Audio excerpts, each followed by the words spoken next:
Hello guys, good morning, welcome back, नमस्कार, सत श्री अकाल। चलिए, तो मैं आपको हरियाणा एसएससी यानी एचएसएससी और एसएससी प्लस क्लास 11 के लिए भी बहुत इंपॉर्टेंट टॉपिक ट्रिग्नोमेट्रिक फंक्शंस करने जा रहे हैं। ठीक है, तो चलिए स्टार्ट करते हैं ट्रिग्नोमेट्रिक फंक्शंस। क्लास 10 तक सभी बच्चों ने पढ़ा हुआ है ट्रिग्नोमेट्री, लेकिन क्लास 11 का थर्ड चैप्टर है trigonometric functions. Trigonometric functions 10th वाला था ट्रिग्नोमेट्री और +1 में है ट्रिग्नोमेट्रिक फंक्शंस। इसमें क्या डिफरेंस है? देखिए, ट्रिग्नोमेट्री किससे डील करती है? ट्रायंगल से, ट्रायंगल की मेजरमेंट से। इसमें एक्स्ट्रा क्या आया है? फंक्शन। फंक्शन का मतलब है कि अगर आप कोई भी वैल्यू को चेंज करें, फंक्शन को लिखा जाता है एफ ऑफ एक्स से। ठीक है, फंक्शंस को हम रिप्रेजेंट करते हैं एफ और साथ में कोई वेरिएबल मान लो एक्स। अगर एफ ऑफ एक्स आपको गिवन है साइन, अगर ये एक्स है तो ये भी क्या होगा? एक्स होगा। क्लियर? अगर एक्स की वैल्यू 30 डिग्री रख दें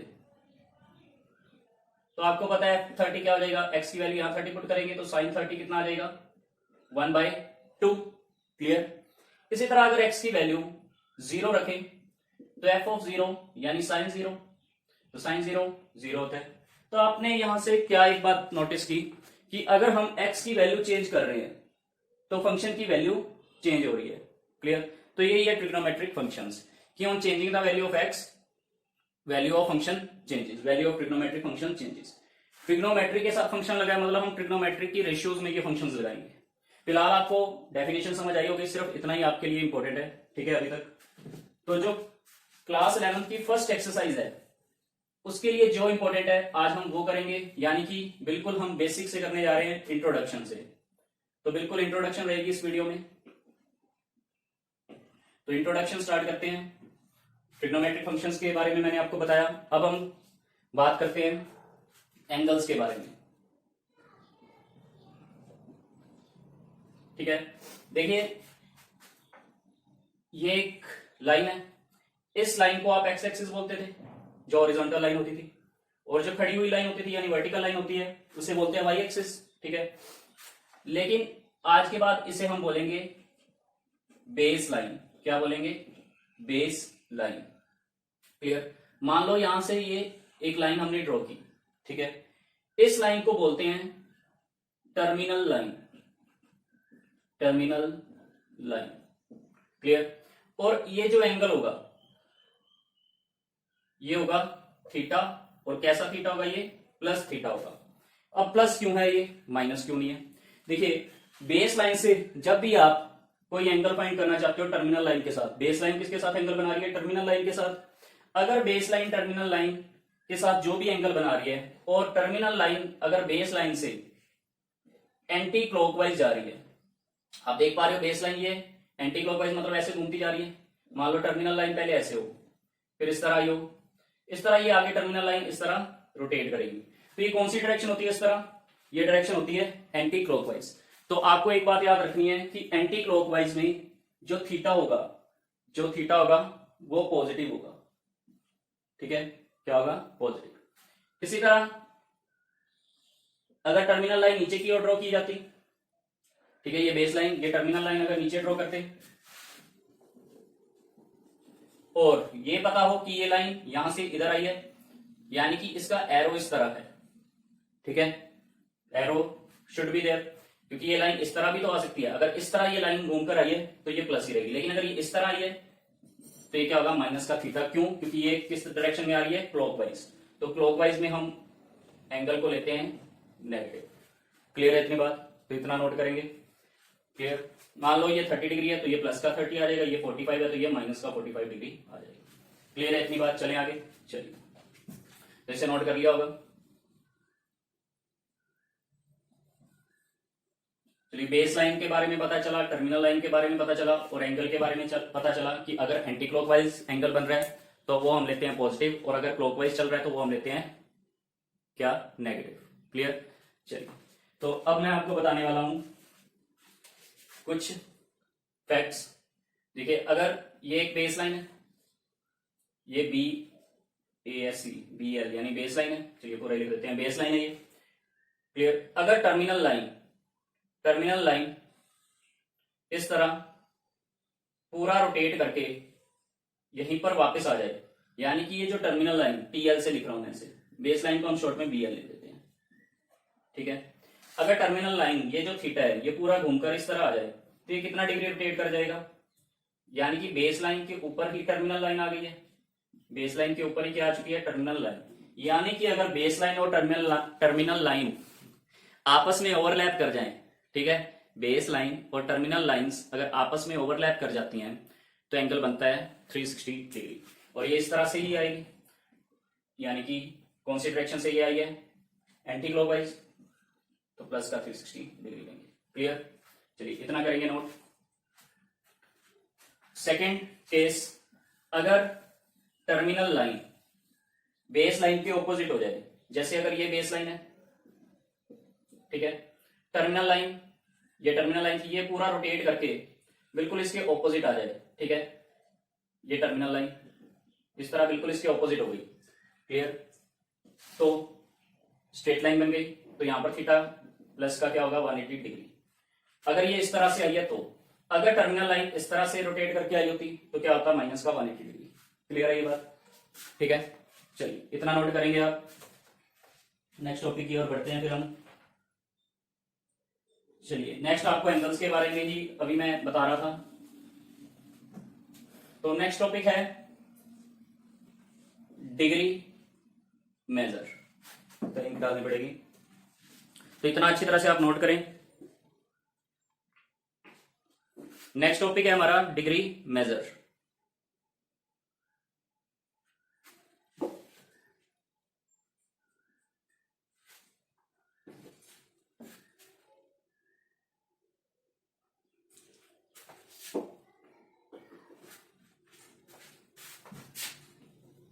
So next topic is degree measure।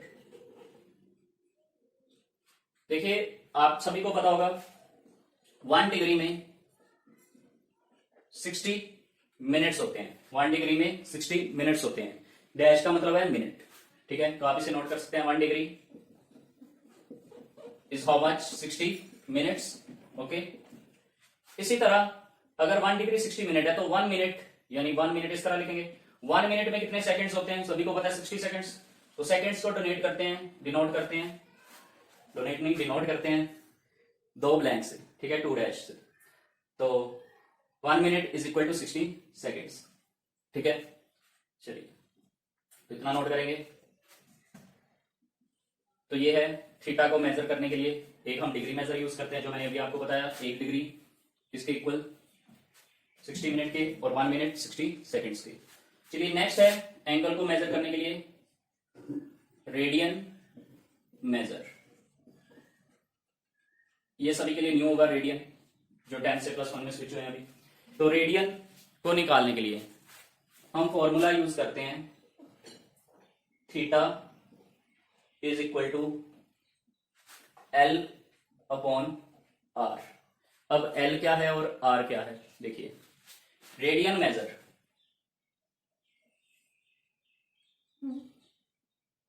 ठीक है, ये एक सर्कल ड्रॉ किया मैंने, बढ़िया लग रहा है। चलिए ये इसका क्या है, रेडियस। L क्या है, मैंने मान लो कोई भी यहां से यहां तक A B, ये एक आर्क ली है, हिंदी में चाप बोलते हैं, ये आर्क है, ठीक है, A B आर्क है, यानी लेंथ ऑफ आर्क, ये है L। तो L डिनोट करता है लेंथ ऑफ आर्क और R रिप्रेजेंट करता है रेडियस ऑफ सर्कल। तो theta is equal to L upon R। और एक बात याद रखेंगे, यहां पर जो थीटा निकल कर आएगा वो हमेशा निकल कर आएगा रेडियंस में, इन रेडियंस। क्लियर, इस फॉर्मूले से जब भी आप थीटा निकालोगे, L अपॉन R का फॉर्मूला लगाओगे, तो ये वैल्यू जो भी निकल कर आएगी वो किस में आएगी, रेडियंस में निकल कर आएगी, ठीक है। चलिए तो ये था formula, theta is equal to L upon R। देखिए आपसे डेफिनेशन पूछ सकते हैं, डिफाइन 1 रेडियन, डिफाइन 1 रेडियन। देखिए रेडियन का सिंबल है स्मॉल c, ठीक है, 1 रेडियन। क्लियर, रेडियन को रिप्रेजेंट करते हैं स्मॉल c से। क्लियर, तो 1 रेडियन को अगर डिफाइन करना है तो आपको पता है अगर लेंथ ऑफ आर्क 1 हो और रेडियस भी 1 हो जाए तो 1 बाय 1 1 ही होगा, यानी कि ये इक्वल हो जाए। अगर लेंथ ऑफ आर्क 10 है लेंथ ऑफ आर्क 10 है, रेडियस भी 10 है, तो 10/10 1 आ जाएगा। यानी कि आप इसकी डेफिनेशन क्या लिख सकते हो, if the length of arc of a circle, if the length of arc of a circle is equal to the radius of a circle, then it is known as 1 radian। ठीक है, अगर circle की जो arc की length है वो circle के radius के इक्वल हो जाए तो उसे हम बोलेंगे 1 रेडियन के इक्वल। अब कॉम्पिटेटिव एग्जाम्स और एक्सरसाइज 3.1 के लिए बहुत इंपॉर्टेंट टॉपिक बताने जा रहा हूं जो है कन्वर्जन्स। ठीक है, देखिए कैसे करेंगे हम। अब हम करेंगे, हेडिंग डालेंगे आप, रिलेशन बिटवीन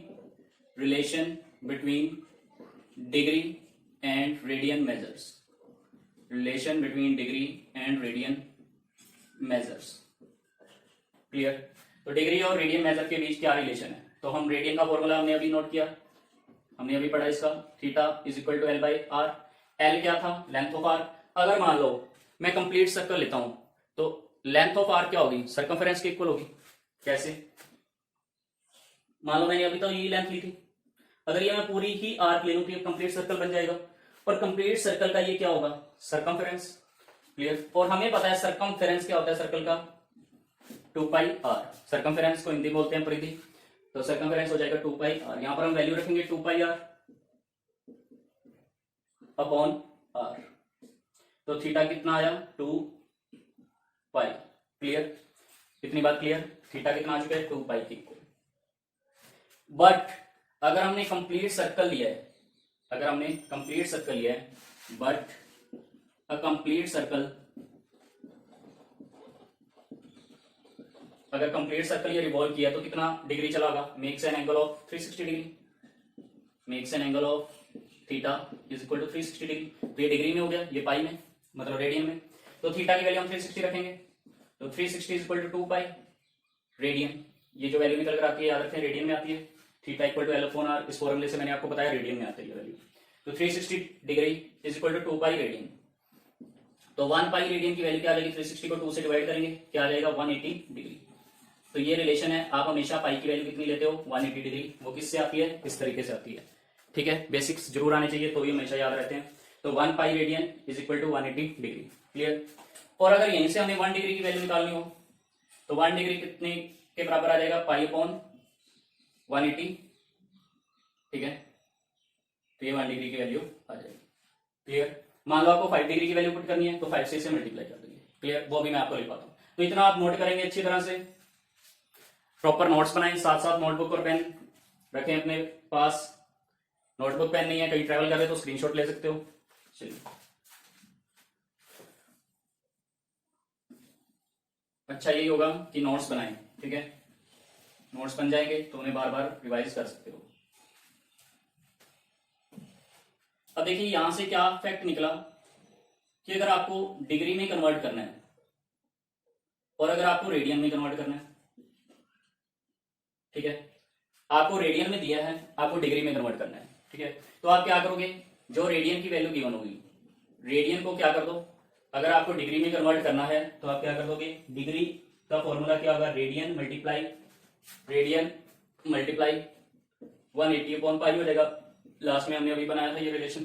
ठीक है, और रेडियन निकालना है, आपको इसकी ट्रिक बता दूंगा अभी, तो डिग्री इंटू पाई बाय 180, ताकि आपको बार बार रिलेशन ना देखना पड़े। देखिए रेडियन की जो वैल्यूज आती हैं वो ज्यादातर पाई में आती हैं, तो यानी कि पाई ऊपर होगा, तो रेडियन में निकालना है तो पाई को ऊपर रखेंगे, डिग्री में निकालना है तो पाई को नीचे रखेंगे। ठीक है, क्लियर है। चलिए इतना नोट करें आप, फिर मैं आपको एक क्वेश्चन करवा देता हूं। चलिए हमें फाइंड करना है, क्वेश्चन लिखेंगे, find the radian measure, find the, question है find the radian measures corresponding to degree measures. वो डिग्री दी है, मान लो आपको फर्स्ट है 25 डिग्री, फर्स्ट पार्ट करवा रहा हूं 25 डिग्री। आपको इसका रेडियन मेजर निकालना है, यानी कि डिग्री को आपने किस में कन्वर्ट करना है, रेडियन में। तो रेडियन में कन्वर्ट करना क्या आपको मैंने सिखाया है। अगर आपको इसे रेडियन में कन्वर्ट करना है तो आप क्या करोगे, पाई बाय 180 से क्या कर दो, multiply. Clear, radian is equal two degree multiply, ठीक है, पाई बाय 180। रेडियन से डिग्री में आना है तो पाई बाय 180 करते हैं। ठीक है, क्लियर, रेडियन से ठीक है, अभी हमें रेडियन डिग्री गिवन था तो इसका उल्टा किया हमने, ठीक है, 180/5। तो इतना ही तो बात आपको समझ आ चुकी होगी। ये क्या बन जाएगा, 5 5 से 25, 5 36 180। तो आंसर क्या आ जाएगा, 5 π/36। सिंबल क्या लगाओगे, स्मॉल सी, यानी इसको हमने रेडियन में कन्वर्ट कर दिया। क्लियर।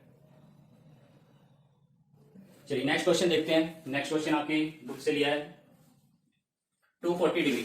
कर सकते हो आप इसको 240 डिग्री। और नेक्स्ट पार्ट है 520 डिग्री। चलिए 240 डिग्री रहा आपके लिए होमवर्क। 520 डिग्री को मैं कन्वर्ट करना सिखाता हूं आपको। अभी क्या हमने डिग्री को रेडियन में करना है, रेडियन में करना है तो पाई ऊपर रखेंगे अपॉन 180। याद हो गया होगा अब तो ये जाएगा 2 9 18 226। तो 26π/9, ये 26/9 पाई और साथ में ये सिंबल जरूर लगाना है रेडियन। क्लियर। चलिए इसी तरह हम एक और क्वेश्चन देखते हैं। अगर डिग्री में कन्वर्ट करना हो, फाइंड द डिग्री मेजर्स। अगर आपको डिग्री में कन्वर्ट करना है, आपको दिया होगा रेडियन में। तो क्वेश्चन देख लेते हैं क्या है।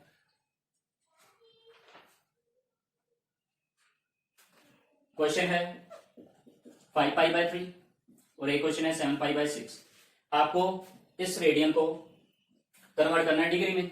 तो आपको पता है डिग्री में कन्वर्ट करने के लिए इसे हम किससे मल्टीप्लाई करेंगे, डिग्री में करना है तो 180 ऊपर रहता है, पाई नीचे, पाई से पाई कैंसिल हो जाता है, 3 × 60। तो 5 × 60 कितना आ जाता है, 300 डिग्री। यानी कि 300 डिग्री 5π/3 रेडियन के इक्वल होगा। क्लियर।